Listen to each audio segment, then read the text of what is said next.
በስመ አብ ወወልድ ወመንፈስ ቅዱስ አሐዱ አምላክ አሜን። ውድ ክርስቲያኖች በዛሬው ዝግጅታችን ግንቦት 21 ደብረ ምጥማቅ ለምን እናከብራለን? ደብረ ምጥማቅና ጻድቃኔ ማርያም ምን አገናኛቸው? እመቤታችን ምን ያደረገችበት ቀን ነው ለሚሉ ጥያቄዎች ምላሽ እንሰጣለን። ዛሬ ገና ወደዚህ ቻናል የመጣችሁ ቻናሉን ሰብስክራይብ፣ ይህንን ቪዲዮ ላይክ እና ሼር በማድረግ ለብዙዎች እንዲዳረስ የተለመደ መንፈሳዊ ትብብራችሁ እንዳይለየን ካደራ ጭምር እናሳስባለን። እግዚአብሔር ከሁላችን ጋር ይሁን፣ አሜን።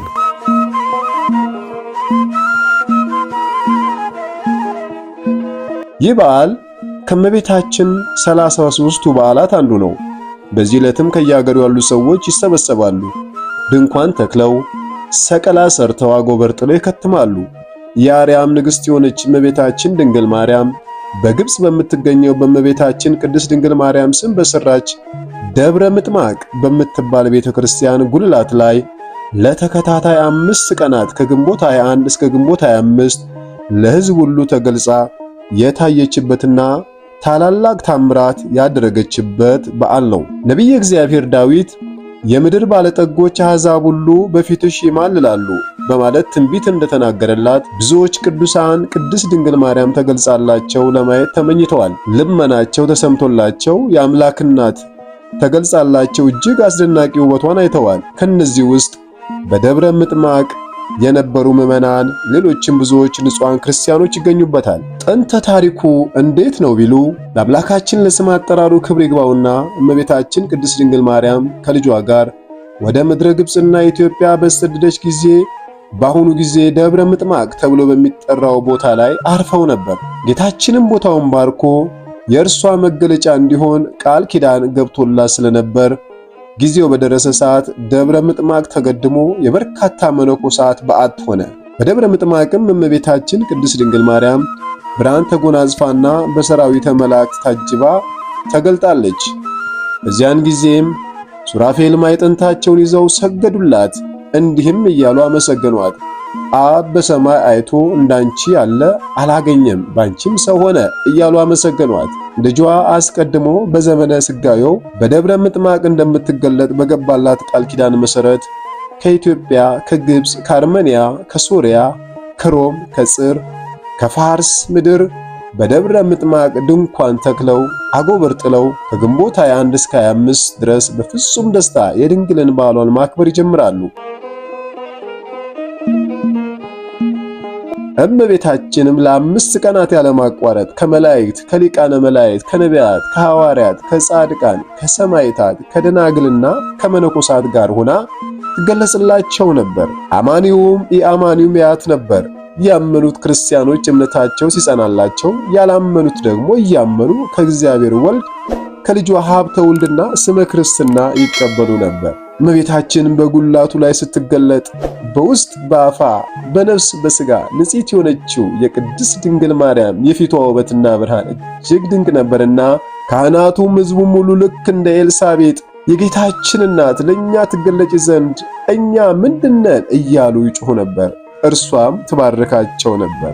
ድንግል ማርያም በደብረ ምጥማቅ ስትገለጥ የተደረጉ ተአምራት ምንድን ናቸው? በደብረ ምጥማቅ እመቤታችን በተገለጸችላቸው ጊዜ ሕዝቡ የተለያየ ጥያቄ ጠይቋታል። አዳም አባታችንን አሳይን ይሏታል። ገሚሱ ነቢዩ ዳዊትን፣ ገሚሱ ቅዱስ ጊዮርጊስን አሳይን ይሏታል። አንዳንዱም ከዚህ ቀደም የሞተ ዘመዱን እንድታሳየው ይጠይቃታል። እርሷም ለሁሉም ፈቃዳቸውን ትፈጽምላቸው ነበር። አዳምን ስትጠራው ከሔዋን ጋራ፣ ዳዊትን ስትጠራው ከበገናው ጋር ይመጡና ሰላምታ ሰጥተዋት ይሰግዱላታል።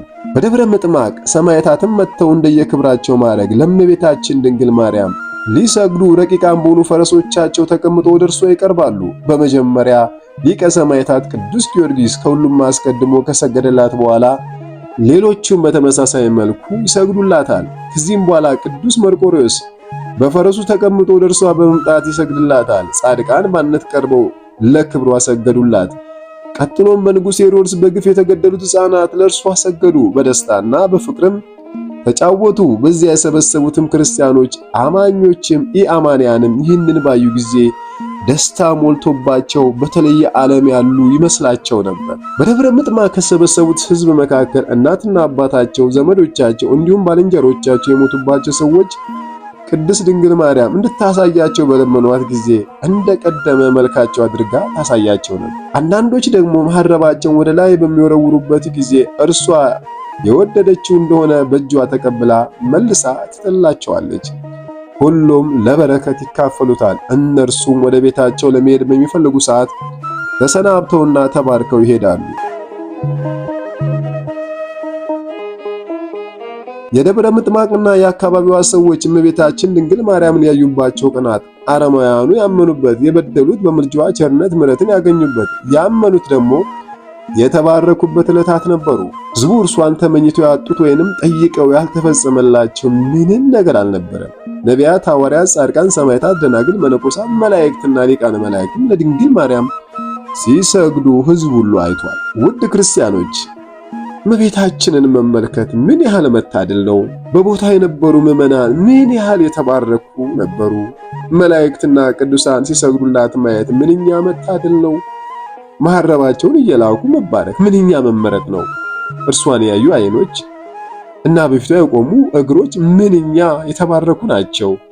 ዛሬም እመቤታችን ድንግል ማርያም በዓሏን የምናከብረውን ተባርከ በፊታችን ከተደቀነው መከራና ችግርም ትከልለን። ይህ በዓል ግንቦት 21 በደብረ ምጥማቅ ጻድቃኔ ማርያም ገዳም ስለምን ይከበራል? ውድ ክርስቲያኖች በአፄ ዘርዓ ያዕቆብ ዘመነ መንግስት በግብጽ የነገሰ የግብጽ ንጉስ ከግንቦት 21 እስከ 25 ይህንን በዓል ክርስቲያኖች እንዳያከብሩ ከልክሎ ነበር። ቀደም ሲል ኢትዮጵያውያን ወደ ግብጽ እየሄዱ በዓሉን ያከብሩ ነበር። የግብፁ ንጉስ በዓሉ እንዳይከበር የከለከለ በመሆኑ አፄ ዘርዓ ያዕቆብ ለሕዝቡ መጽናኛ እንዲሆን በደብረ ምጥማቅ ጻድቃኔ ማርያም በዓሏ እንዲከበር መሰረተልን። ዛሬም በዚህ ቦታ ላይ ብዙ ሕዝበ ክርስቲያኖች ተሰብስበው በዓሏን ያከብራሉ። ድንቅ ታምራትም እየተፈጸመ ይገኛል። ዕውር ይበራል፣ ሽባ ይተረተራል፣ ለምጽ ይነጻል። በተለያዩ የአጋንንት እስራት የታሰሩ ምዕመናን በእመቤታችን ቃል ኪዳን ተፈውሰው ይመለሳሉ። በመሆኑም ድንግል ማርያም በደብረ ምጥማቅ የተገለጠችላቸው ምዕመናን የአምላክን እናት አይተው እንደተደሰቱ ዛሬም ለእኛ ለልጆቿ በረድኤት ትገለጽልን ዘንድ አበው ካህናት ሌሊቱን በሰዓታት ምስጋና ንኢሃቤ ኦ ድንግል ምስለ ወልድኪ ፍቁርኪ ኢየሱስ ክርስቶስ ከመ ትባርኪ ላዕሌነ ድንግል ሆይ ከተወዳጅ ልጅሽ ከኢየሱስ ክርስቶስ ጋር ወደ እኔ ነይ እኛን ትባርኪ ዘንድ በእኛ ላይ በረከትን እንድታሳድሪ በማለት ይማጸኗታል። በገዳም እና በበረሃ ያሉ አበው ምስጋናዋን በማድረስ ፍጹም በረከቷን ሽተው በፊቷ ይማልላሉ። እሷም ለሱባኤዋ በወደቁበት በረሃ እየተገለጸች በረከቷን ታድላቸዋለች። የአምላክ እናት ዛሬም ለኛ ለምንወድሽ ለልጆችሽ ትገለጭልን ዘንድ እንማጸንሻለን። ውድ ምዕመናን ዛሬም በዓላትን ስናከብር ለምን እንደምናከብር በዕለቱ ምን ድንቅ ታምራት የተደረጉበት እንደሆነ ማወቅ አለብን። ይህንን ስናቅ ለምንጠየቀው ጥያቄ ምላሽ የምንሰጥና ስለ ሃይማኖታችን ጠንቅቀን የምናውቅ የተዋሕዶ ልጆች እንድንኖር ያደርገናል። የተለያዩ አባቶችና ወንድሞች የሚያስተምሩትን ትምህርት በቅድሚያ ቤተክርስቲያን መሄድ ካልቻልን ከመጽሐፍትና ዘመኑ ባመጣው ቴክኖሎጂ ተጠቅመን የእግዚአብሔርን ቃል መስማት አለብን። የተማርነውም ሌሎች እንዲያውቁ ማሳወቅ አለብን። የተወደዳችሁ ምዕመናን ይህን በዓል ለማክበር በየቦታው ስንሄድ በዓሉ ስለምን እንደሚከበር እየተወያየን እየተማማርን መሄድ አለብን። የእግዚአብሔር ፈቃድ ሳይሆን በዓሉን በቤታችንና በሥራ ቦታ የምናሳልፍ ካለንም እንደዚሁ ስለ በዓሉ ማወቅና መረዳት መቻል አለብን። በተለያዩ ሀገራት የምትገኙ ክርስቲያኖች እንዲህ አይነት ትምህርቶችን በመስማት ላልሰሙት በማሰማት እንማማር። እንዲህ አይነት ትምህርቶች የት ይገኛሉ ቢሉ በቤተ ክርስቲያናችን ትልቁ መጽሐፈ ስንክሳር ላይ ተጽፎ ይገኛል። ያንን በማንበብ ስለ በዓላት በቂ ዕውቀት ማግኘት ትችላላችሁ። ውድ ክርስቲያኖች በተማርነው ትምህርት 30፣ 60 እና 100 ፍሬ እንድናፈራ አምላካችን ይርዳ። የተማርነውን ትምህርት ዲያብሎስ እንዳይነጥቀን እግዚአብሔር አምላክ በልቡናችን ሰሌዳ ይጻፍልን።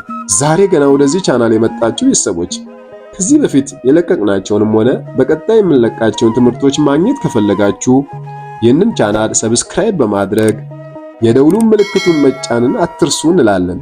ይህን ካደረጋችሁ ዕለት ዕለት የሚለቀቁ አስተምሮዎች ይደርሷችኋል። እመቤታችን ቅድስት ድንግል ማርያም በደብረ ምጥማቅ ተገልጣ የሕዝቡን ምኞት እንደፈጸመችላቸው የእኛንም በጎ መሻት ትፈጽምልን። ዛሬም በዓሏን የምናከብረውን ድንግል ማርያም ተባርከን በረከትን ታድለን። ወስብሐት ለእግዚአብሔር ወለወላዲቱ ድንግል ወለመስቀሉ ክቡር። ይቆየን። አሜን።